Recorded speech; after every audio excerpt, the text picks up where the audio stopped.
حضور نے فرمایا اللہ اس شخص کے چہرے کو تر و تازہ رکھے جس نے میرے سے کوئی حدیث سنی، پھر جیسے سنی اس کو ویسے آگے پہنچا دیا۔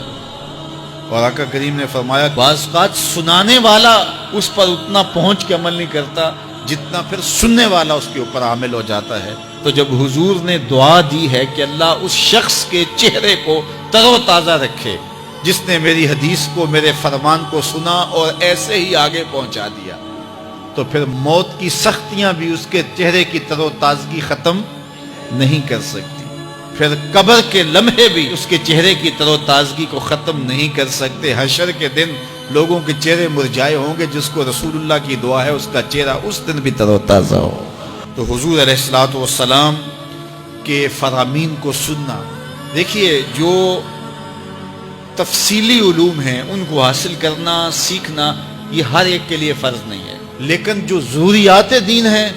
ان کو سیکھنا یہ فرض عین ہے، یہ ہر ایک کے اوپر فرض ہے۔ اگر کوئی نہیں سیکھتا تو وہ گناہگار ہے، اور اس میں نماز کے مسائل ہیں، روزے کے مسائل ہیں، حج کے مسائل ہیں، زکوٰۃ کے مسائل ہیں، اگر کاروبار کرتا ہے تو بیع و شراء کے مسائل ہیں، اور کفر اسلام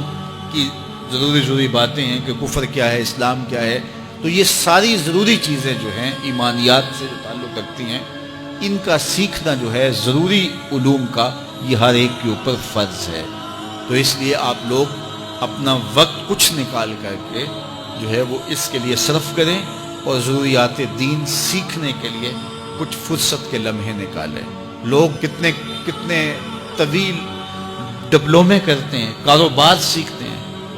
کن علوم میں مہارت ہے جو ہمارے لیے بالکل غیر ضروری ہے۔ کسی نوجوان کے پاس بیٹھ جاؤ نا تو وہ تمہیں بتائے گا کہ کس کرکٹر نے کس میچ میں کتنے سکور کیے تھے، لوگوں کی یہاں تک معلومات ہیں، اور وہ 15 سال پرانا میچ ہے، اس کے اندر کس نے کتنے آؤٹ کیے تھے، کتنی وکٹیں لی تھیں، کتنے جو ہے وہ اس نے سکور کیے تھے، اور اس کی پوری زندگی کے سکور کتنے ہیں، کیسی کیلکولیشن ہے، اور کس قدر لوگوں کا پکا حساب ہے۔ یہ وہ چیز ہے جس کا نہ دنیا میں فائدہ نہ آخرت میں فائدہ، لیکن دلچسپی ہے نا، جس چیز سے دلچسپی ہو تو وہ چیز خود بخود ازبر ہوتی چلی جاتی ہے۔ دلچسپیاں انسان کو جو ہے وہ کسی چیز کو یاد کرنے میں مدد دیتی۔ ایک عرب شیخ کہہ رہا تھا کہ ہم ماضی میں پڑھتے تھے کہ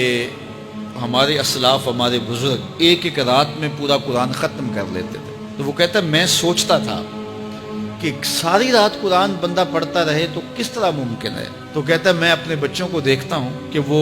جو ہے وہ موبائل کے ساتھ لگے رہتے ہیں، اور فجر کی اذان ہو جاتی ہے تو وہ تب چونکتے اچھا رات گزر گئی۔ تو میں کہتا ہوں نوجوان کی دلچسپیاں کچھ اور ہیں، اور وہ بھی اس شغف کی وجہ سے ایسا کھبا کہ رات گزر گئی اور اس کو پتہ ہی نہ چلا۔ تو جن کو قرآن کا نشہ ہو گیا تھا ان کی ساری راتیں قرآن میں گزر جاتی تھی، اور ان کو پتہ ہی نہیں ہوتا تھا کہ رات بھی گزر گئی ہے، اور اذان ہوتی تو پھر پتہ چلتا کہ اچھا رات گزر گئی ہے۔ تو یہ شوق اگر پیدا ہو، شوق تو دیکھیے یہ گیموں کا پیدا ہو جائے، کھیلوں کا پیدا ہو جائے، تو وہ انسان کو کیا کچھ سکھا دیتا ہے، اور جس کے سینے میں کتاب اللہ کا شوق پیدا ہو جائے تو پھر کیوں نہ اس کے سینے کے اندر جو ہے وہ طلب کتاب اللہ کی تلاوت کی پیدا ہوگی۔ تو اپنے سینوں میں علم حاصل کرنے کا شوق پیدا کرو، علم سیکھو، اپنی نسلوں کو سکھاؤ، اپنی اولادوں کو دین سکھاؤ، اپنی اولادوں کو نماز کا خوگر اور عادی بناؤ، ان کو کھینچ کے نماز کی طرف لے جاؤ، یہ عادی بن جائیں نماز کے،